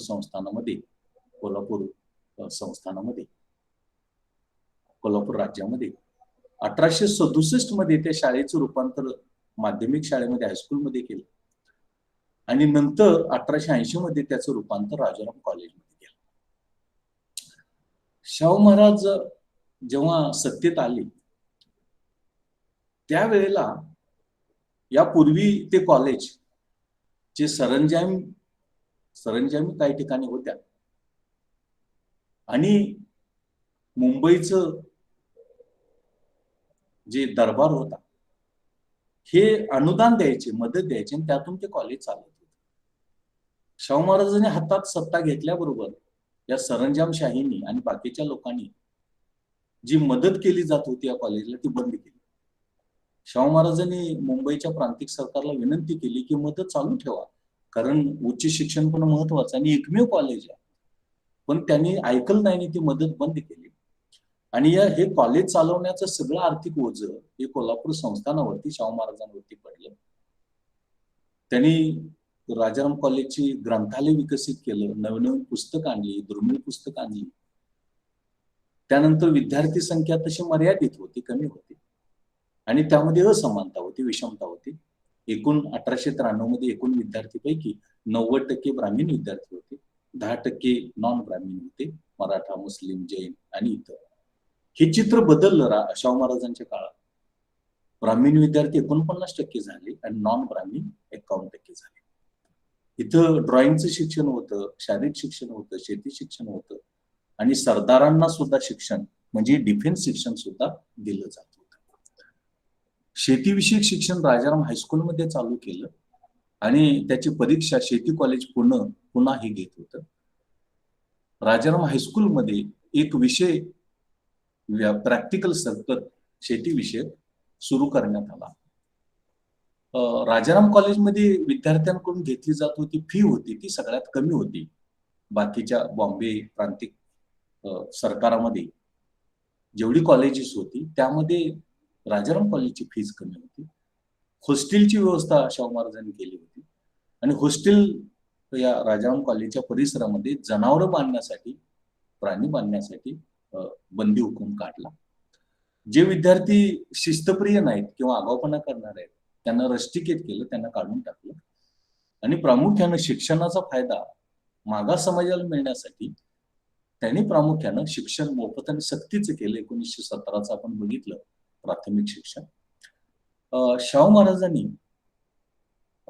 हा जो प्राथमिक शिक्षणावरचा वाढता खर्च आणि एकूण जे महसूल मिळत होता त्यापैकी 6% खर्च ते शिक्षणावरती खर्च करत होते. आणि म्हणून आणि त्यातच राजाराम कॉलेज हे महत्वाचं कॉलेज होतं, सेकंड ग्रेड कॉलेज होतं. ते चालवण्याचा खर्च जास्त होता आणि खर्च वाढत होता. म्हणून 1 जून 1918ला शाहू महाराजांनी असा निर्णय घेतला की आता आपण राजाराम कॉलेज बंद करावं, कारण खर्च झेपणं कठीण झालं. विद्यार्थी संख्या शाहू महाराजांच्या कालावधीमध्ये राजाराम कॉलेजमध्ये 1893-94ला 61 होती, ते 21-22ला 173 पर्यंत वाढली. आणि मात्र हा जो निर्णय शाहू महाराजांनी घेतला राजाराम कॉलेज बंद करण्याचा, त्याला विरोध झाला आणि बॉम्बे विद्यापीठानं पण त्याला विरोध केला की असं आपल्याला बंद करता येणार नाही. त्यातच शाहू महाराजांनी वसतिगृह हॉस्टेल चालू केलं होतं कॅम्पसवरती. आणि या सगळ्या पार्श्वभूमीवरती शाहू महाराजांना पण ते निर्णय घेणं कठीण झालं की एक रेप्युटेड कॉलेज, एक महत्वाचं कॉलेज, एकमेव कॉलेज ते बंद करणं आपल्याला परवडणार नाही. आणि म्हणून त्याने काय केलं की 1 जून 1919ला निर्णय घेतला आणि हे कॉलेज 5 वर्षासाठी उत्तर प्रदेश मधली आर्य प्रतिनिधी सभा म्हणून एक संस्था होती त्यांना चालवायला दिली आणि प्रतिवर्षी 20,000 रुपये हे कॉलेज आणि हायस्कूल चालवण्यासाठी शाहू महाराजांनी या संस्थेला दिली. अशा पद्धतीनं प्राथमिक, माध्यमिक आणि उच्च किंवा महाविद्यालयीन शिक्षणाच्या प्रगतीसाठी त्यांनी अशा प्रकारचे प्रयत्न हे केल्याचं आपल्याला दिसतं. Then along with that, Shahu Maharaj also started various schools. Industrial schools, Jaishavrao Ghatke Technical School was started in 1887 to provide industrial education, technical education like engine operation, electrical coating, weaving. 37 students were there and 3,750 expenditure was incurred. Number rose to 44 and expenditure 7,226. Then Rajaram Industrial School was started. There was Jingar community and those were artists. Hostel and industrial school was started in 1920 and 30,000 rupees was spent for building and hostel on Rajaram Industrial School. He also started agriculture school, the King Edward Agriculture Institute in 1912 to give agriculture education to people for advanced and modern agriculture. Then training schools were started. Patil School. Patil was a chief administrator of a village. Patil was a chief administrator of a village. And therefore Patil School was started to give administrative education. And Patil was subordinated by Kulkarni. But because of illiteracy, Kulkarni was dominant than the Patil. And therefore, to overcome this problem, Patil School was started on 12th December 11. And those students who will pass examination, those will qualified Patils will be appointed as Patils, that is village administrator. That order was issued on 2nd August 1993. And also Maratha community was allowed to give examination of Kulkarni. Kulkarni was also a post of administration which was subordinating to Patil. Then teacher training center was started in 1867 to give teacher training and educational development, and only trained teachers were appointed. Special order was issued in 1911 to train the teachers in 2 years. And only trained teachers will be appointed. Those who will pass examination, those will be appointed. In all, 17 students gave examination and 15 students passed. 15 students passed. Some religious school was also started. It is known as Satyashodak school or Purohit school. All of us know Vedukta controversy. And to solve that problem, Satyashodak school was established in 1950. And non-Brahmin Vittal Ramji Done was appointed. He was from Shepherd community, was appointed as a teacher there, and 20 students were enrolled, and rupees 480 grant was given by the state. And students from Gujarat and Maharashtra, those were taking education of Purohit or Satyashodak school. Then in addition to that, other schools were also started. Yuvraj School in 1909 to get education by the Yuvraj, that is Princess of Kings. Because Shahu Maharaj took education in Sardar's, that is Fraser in Rajkumar or Prince College, Rajkot. And Prince also required education. And therefore, Yuvraj School was appointed, Sardar School was also appointed, that was started. And Sardar Jahangir also were given education there. Then infantry school, that is soldier education, to operate modern weapons, defense technology, that also infantry school was also started. Along with that, Talati school, Scout Movement School, Deval Club, Sanskrit College, Urdu School, Night School, English medium schools were started. And thus, Kolhapur became motherland of schools. Kolhapur became motherland of school. Thus, number of schools were started by Shahu Maharaj. बघा, प्राथमिक शिक्षण बघितलं, माध्यमिक शिक्षण बघितलं, आपण college बघितलं, त्यानंतर वेगवेगळे शाळा त्यांनी सुरू केल्या, हायस्कूल सुरू केली. तांत्रिक शिक्षण देण्यासाठी जयसिंगराव घाटगे संस्था स्थापन केली. औद्योगिक तांत्रिक शिक्षण, इंजिन चालू करणं, वापरणं, इलेक्ट्रिक वस्तू निर्माण करणं, विणकाम करणं, यासाठी त्यांनी जयसिंगराव घाटगे तांत्रिक स्कूलची स्थापना केली 1887 ला. राजाराम औद्योगिक स्कूलची स्थापना केली. जिनगर नावाचा समुदाय आहे कोल्हापूर संस्थांमध्ये, ते कलाकार आहेत, त्यांच्यासाठी हॉस्टेल आणि औद्योगिक शाळा स्थापन केली, स्कूल स्थापन केलं 1920 ला. आणि 30,000 रुपये खर्च केले त्या स्कूलसाठी, शाळेसाठी आणि हॉस्टेलसाठी. शेती संस्था स्थापन केली किंग एडवर्ड, शेतीविषयक प्रगत ज्ञान, आधुनिक ज्ञान देण्यासाठी 1912 ला. आणि तिथं नवनवीन प्रयोग शेतीचे करण्याचा प्रयत्न हा केला. ट्रेनिंग स्कूल्स, प्रशिक्षण संस्था स्थापन केली. पाटील हा खेड्याचा प्रशासक असतो आणि अज्ञानामुळं त्याला ते प्रशासन करणं कठीण व्हायला लागलं. त्याचा सबऑर्डिनेट कुलकर्णी हा वरचढ होऊ लागला, कारण तो शिकलेला होता. आणि म्हणून पाटील कम्युनिटीला या पाटील म्हणून प्रशासक नेमण्यासाठी पाटील स्कूल निर्माण केलं. आणि त्यासाठी 12 डिसेंबर 1911 ला अशा प्रकारचं पाटील स्कूल नावाचं स्कूल स्थापन केलं. आणि जो व्यक्ती पाटील स्कूल परीक्षा पास होतो त्यालाच त्या खेड्याचा पाटील म्हणून नेमण्याची परवानगी देण्यात आली. आणि 2 ऑगस्ट 1913 ला कुलकर्णी हे सुद्धा एक प्रशासक पद होतं, त्याची परीक्षा मराठा समुदायातल्या लोकांना देता येईल, विद्यार्थ्यांना देता येईल अशा प्रकारची व्यवस्था त्यांनी केली. त्यानंतर शिक्षक प्रशिक्षण केंद्र स्थापन केलं 1867 ला. आणि शिक्षकाला प्रशिक्षण देण्याची व्यवस्था केली, कारण शाहू महाराजांचं असं मत होतं की शिक्षणाचा विकास व्हायचा असेल तर शिक्षक हा प्रशिक्षित पाहिजे. आणि म्हणून 1867 ते 1894-95 या सेंटर अंतर्गत 202 शिक्षकांना प्रशिक्षित करण्यात आलं. 1911 ला ऑर्डर काढली आणि येत्या 2 वर्षामध्ये जर शिक्षक प्रशिक्षित नाही झाले तर त्यांना कामावरून काढून टाकलं जाईल असं त्यांनी सांगितलं. 6 महिन्यामध्ये सगळे शिक्षक हे प्रशिक्षित झाले. 17 विद्यार्थ्यांनी ही परीक्षा दिली आणि 15 विद्यार्थी त्यातले पास झाले. असं शिक्षकाला प्रशिक्षण देणारी संस्था ही स्थापन केली. धार्मिक शाळा सुरू केली, सत्यशोधक किंवा पुरोहित शाळा. वेदोक्त प्रकरण तुम्हाला माहित आहे, आणि म्हणून वेदोक्त हे जे पुरोहित काम आहे ते नॉन ब्राह्मण लोकांनी करावं म्हणून 1915 ला त्या शाळेची स्थापना केली. आणि विठ्ठल डोने नावाचा धनगर समाजाचा व्यक्ती त्याचे शिक्षक म्हणून तिथं नेमणूक केली. 20 विद्यार्थ्यांनी प्रशिक्षण घेतलं, 480 रुपयाची मदत केली. आणि गुजरात आणि महाराष्ट्रातले अनेक विद्यार्थी तिथे आकर्षित झाले. याबरोबरच जे राजे आहेत त्यांची जी मुलं आहेत, प्रिन्स आहेत, युवराज आहेत, त्यांना शिक्षण देण्यासाठी 1909 मध्ये युवराज शाळा स्थापन केली.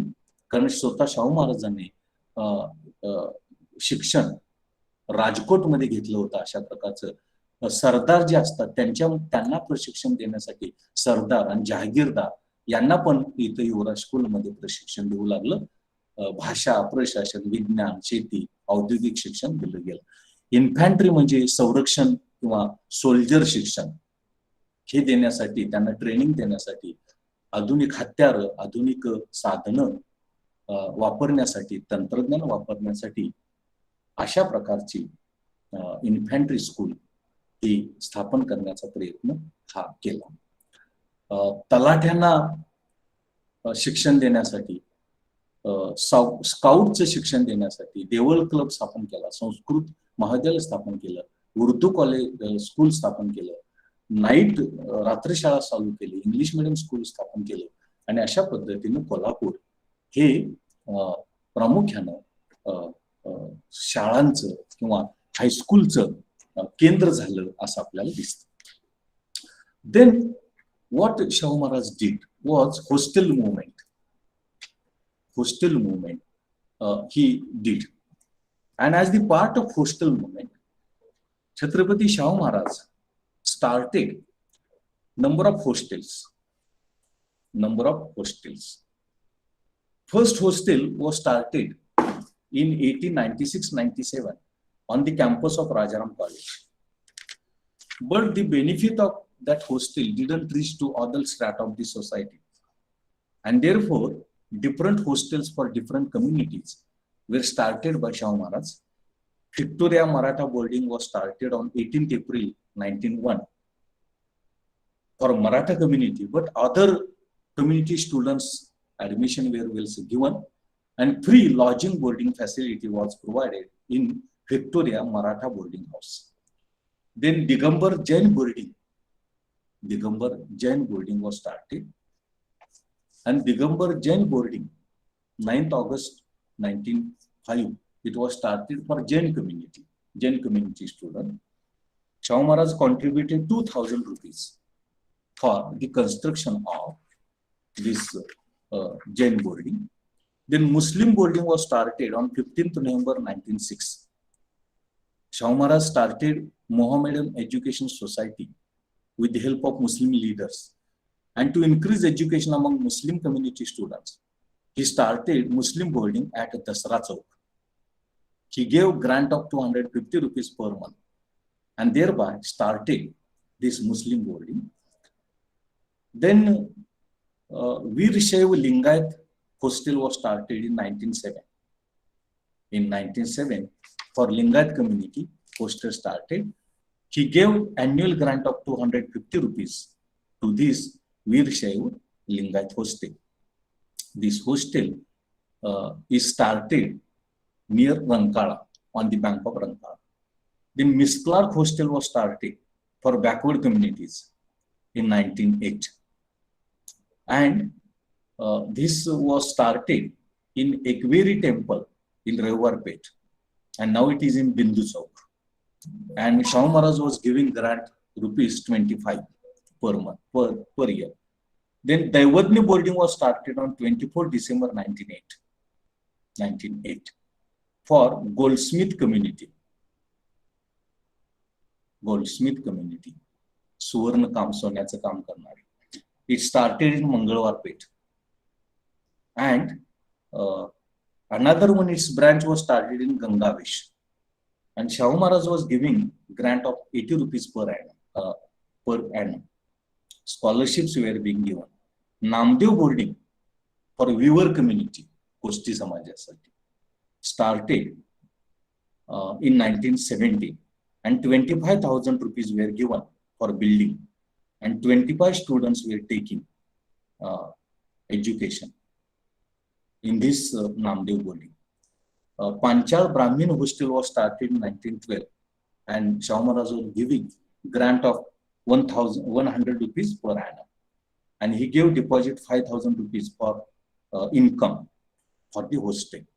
Then he started Srimati Saraswati Gaud Brahmin Hostel on 20th May 1950.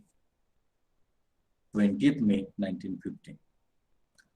And he provided that hostel started at Dasra Chowk with annual grant of 50 rupees. Then Indian Christian Hostel he started on 7th June 1950. He gave 35 acres of land, and he started that. Then Rao Bahadur Raghunath Sabnis Kshatriya Kayasth Prabhu Hostel that started in 1950. And for Kayasth Prabhu at Dasra Chowk, he gave donation of 6,000 rupees and grant of 5000 per annum. Then Arya Samaj Gurukul started in 1980. He gave 2,000 rupees and also 60,000 rupees for building.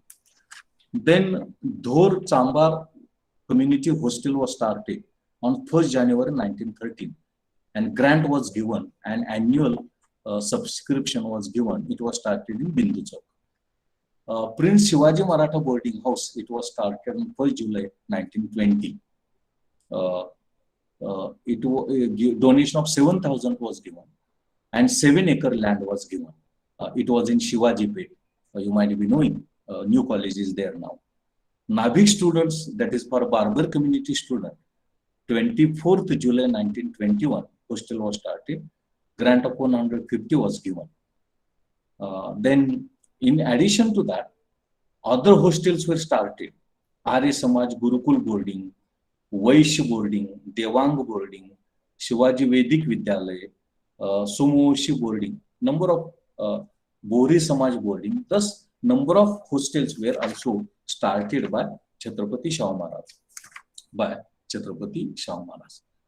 त्यानंतर आपण हे बघतोय की शाहू महाराजांनी कोल्हापूर शहरामध्ये प्रामुख्याने वसतिगृह चळवळ चालवली आणि अनेक प्रकारची वसतिगृह चालू केली, कारण त्यांना असं माहित होतं की विद्यार्थ्याची राहण्याची जेवणाची व्यवस्था झाली तरच विद्यार्थी प्रवेश घेऊ शकतो आणि आपलं कॉलेज किंवा आपलं शिक्षण पूर्ण करू शकतो. म्हणून त्याने अनेक वसतिगृह चालू केली. पहिलं वसतिगृह त्यांनी राजाराम कॉलेजच्या कॅम्पसमध्ये चालू केलं, पण ते अपुरं पडू लागलं आणि तिथं विद्यार्थी संख्या प्रामुख्याने ब्राह्मण कम्युनिटीची अधिक असल्यामुळं बाकीच्या विद्यार्थ्यांना त्याचा फायदा मिळेना. आणि म्हणून मग त्यांच्या असं लक्षात आलं की समाजनिहाय गटनिहाय वसतिगृह निर्माण करणं आवश्यक आहे. आणि म्हणून त्यांनी 1901 मध्ये व्हिक्टोरिया मराठा बोर्डिंगची स्थापना केली. दिगंबर जैन बोर्डिंगची स्थापना 9 जुलै 1905 ला केली. मुस्लिम बोर्डिंगची स्थापना 15 नोव्हेंबर 1906 ला केली. लिंगायत बोर्डिंगची स्थापना 1907 ला केली. मिस क्लार्क बोर्डिंगची स्थापना 1908 ला केली. दैवज्ञ बोर्डिंगची स्थापना 28 डिसेंबर 1908 ला केली. नामदेव बोर्डिंग कोष्टी समाजासाठी 2 एप्रिल 1911 ला केली. पांचाळ ब्राह्मण समाजासाठी 1912 ला स्थापना केली. गौड सारस्वत ब्राह्मण विद्यार्थ्यांसाठी 20 मे 1915 ला हॉस्टेलची स्थापना केली. इंडियन ख्रिश्चन हॉस्टेल स्थापन केलं 7 जून 1915 ला. राव बहादूर सबनीस कायस्थ प्रभू हॉस्टेल स्थापन केलं 1915 ला. आर्य समाज गुरुकुल हॉस्टेल स्थापन केलं 1918 ला. आणि त्याबरोबरच ढोर चांबार समाजासाठी 1 जानेवारी 1913 ला बिंदू चौकामध्ये हॉस्टेल चालू केलं. प्रिन्स शिवाजी मराठा बोर्डिंग शिवाजी पेठेमध्ये स्थापन केलं. आता ते न्यू कॉलेजच्या तिथं आहे, तुम्हाला बघायला मिळेल. नाभिक समाजासाठी हॉस्टेल चालू केलं 24 जून 1922 ला. अशा पद्धतीनं जवळपास एकूण 26 वेगळ्या प्रकारची हॉस्टेल्स ही शाहू महाराजांनी आपल्या संस्थानामध्ये प्रामुख्याने कोल्हापूर शहरामध्ये स्थापन केली. मी मगाशी सांगितल्याबरोबरच आर्य समाज, वैश्य बोर्डिंग, देवांग बोर्डिंग, शिवाजी वैदिक विद्यालय बोर्डिंग, सोमवंशी बोर्डिंग अशा प्रकारची अनेक वसतिगृह स्थापन केली. आणि विशेष महत्वाची गोष्ट म्हणजे शाहू महाराजांनी त्यासाठी जमीन दिली, इमारत बांधण्याचा प्रयत्न केला, आर्थिक मदत दिली, इमारती बांधल्या आणि दरवर्षी किंवा प्रामुख्यानं वार्षिक अनुदान देण्याचा प्रयत्न हा शाहू महाराजांनी या संदर्भामध्ये केल्याचं आपल्याला दिसतं. Then one more aspect relating to education, that is female education or women education. Now what Shahu Maharaj has done for women education, म्हणजे जसं त्यांनी वेगवेगळी वसतिगृह निर्माण केली तसंच त्यांनी स्त्री शिक्षणासाठी सुद्धा काही प्रयत्न केले. ते स्त्री शिक्षणासाठी नेमका प्रयत्न त्यांनी काय केला तो प्रयत्न हा इथं आपल्याला बघणं आवश्यक आहे. एक म्हणजे त्यांनी या स्त्री शिक्षणाविषयी Topkhane and Bhaskarrao Jadhav he discussed with education to be given to girls.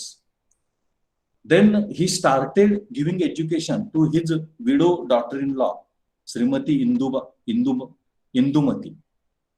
Then he established girls schools for backward region in Bhudargad and Gadhinglaj. Then he gave Rakmabai Kelokar was appointed as a lady superintendent for education on 1st September 1894. On 4th October 1907, he spent ₹90 per annum for separate school for girls of Chambar and Dhor community. Then a female servant was appointed from the backward communities. Then he exempted fees for female students in Rajaram College. Then he gave facilities to girls, those of boys. Then he gave financial assistance to women hostel at Hingane. Then he gave adult education facility to backward community. Then he appointed Appa Sahib and Mama Sahib Surve as officials in education for women. Then in 1920 he appointed Ramchandra Pandit Rao to give education to women. Thus, Shahu Maharaj promoted women education also by providing financial assistance, by giving scholarships, by exempting from fees, and thus female education was also developed by Shahu Maharaj. शेवटचा जो मुद्दा आपण शिक्षणाच्या संदर्भामध्ये बघतोय तो स्त्री शिक्षण. जरी स्त्री शिक्षण मोफत आणि सक्तीच्या शिक्षणातून वगळलं असलं तरी विशेष प्रयत्न हा स्त्री शिक्षणासाठी, फिमेल एज्युकेशनसाठी त्यांनी आपल्या संस्थानामध्ये केल्याचं चित्र आपल्याला दिसतं. त्यावेळेला स्त्रियांना शिक्षण घेण्याचा अधिकार नव्हता. धार्मिक बंधनं, अंधश्रद्धा, रूढी परंपरा त्याचा परिणाम म्हणून त्यांनी स्त्री शिक्षणाकडे खास लक्ष देण्याचा प्रयत्न केला, खास प्रयत्न केल्याचं आपल्याला दिसतं. यामध्ये त्यांनी काय केलं की तोपखाने आणि भास्करराव जाधव यांच्याशी स्त्रियांना, मुलींना शिक्षण कसे देता येईल याची चर्चा केली. त्यांची स्वतःची सून इंदुमती हिला विरोध असताना सुद्धा स्वतंत्रतेच्या शिक्षणाची व्यवस्था केली. भुदरगड आणि गडिंग्लज हे मागास तालुके आहेत, तिथल्या मुलींनी शिक्षणाची मागणी केली आणि म्हणून मुलींसाठी स्पेशल शाळा भुदरगड आणि गडिंग्लज तालुक्यामध्ये सुरू केल्या. रखमाबाई केळवकर या पहिल्या स्त्री सुपरिटेंडंटची स्थापना शाहू महाराजांनी 1 सप्टेंबर 1895 मध्ये केली. त्यानंतर मागास समाजातली विद्यार्थिनींना शिक्षणासाठी प्रोत्साहन दिलं, त्यांच्यावरती वाढीव खर्च करण्याचा प्रयत्न केला. स्त्रियांना नोकरीमध्ये संधी उपलब्ध करून देण्याचा प्रयत्न केला. राजाराम कॉलेजमधले ज्या मुली होत्या त्यांना शुल्क फी मधून माफ करण्यात आले, फी माफी केली, शिष्यवृत्ती दिली, स्कॉलरशिप दिली.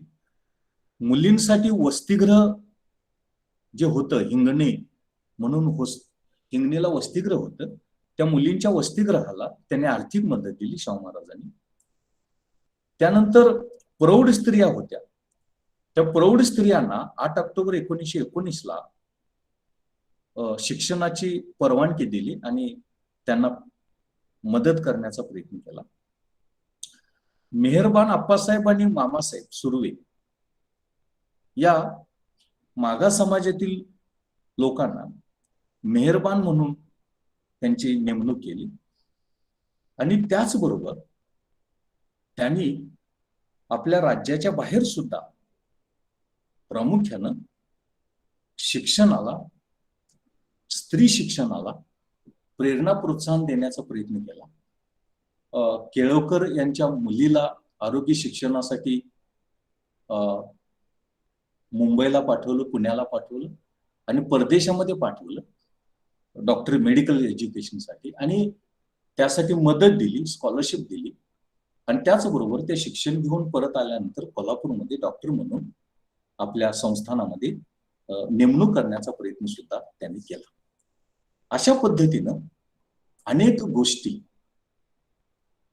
शाहू महाराजांनी आपल्या संस्थानामध्ये शिक्षणाच्या प्रगतीसाठी, शिक्षणासाठी केलं. त्यामध्ये शिक्षण विषयक विचार, शिक्षण विषयक धोरणं, त्यानंतर प्रत्यक्षामध्ये ते धोरण कृतीमध्ये आणण्याचा प्रयत्न केला. प्राथमिक शिक्षणासाठी मोठं काम केलं. त्याचबरोबर माध्यमिक आणि कॉलेज शिक्षणासाठी मोठं काम केलं. राजाराम कॉलेजसाठी प्रयत्न केले. हॉस्टेल वसतिगृहाची चळवळ राबवली. स्त्री शिक्षणाला मोठं प्रोत्साहन दिलं, मोठी प्रेरणा दिली, प्रयत्न केले. मागास समाजातल्या विद्यार्थ्यांना शिक्षणाच्या प्रवाहामध्ये आणण्याचा प्रयत्न केला. स्त्रियांना शिक्षणासाठी मोठं प्रेरणा प्रोत्साहन दिले. आणि अशा पद्धतीने शिक्षणाचा विचार करत असताना या सगळ्या गोष्टींचा विचार हा आपल्याला करावा लागतो किंवा करणं आवश्यक आहे. Thus today I try to discuss before you what is importance of education, thoughts on education, policy of education, then efforts made by Shahu Maharaj on educational development, primary education, secondary higher education, different schools, then hostel movement, and educational development among women and female, and also among backward communities. What he did, that I tried to discuss before you so far as today's lecture is concerned. And these are some of the very important things that I wanted to place before you relating to education as a service. या संदर्भामध्ये तुम्हाला काय शंका, काय प्रश्न, काय विचारायचं असेल तर तुम्ही विचारू शकता. If anybody has any questions relating to this, it is most welcome. तुम्ही काय प्रश्न विचारायचे असेल, काय तुमची शंका असेल तर तुम्ही अवश्य विचारू शकता.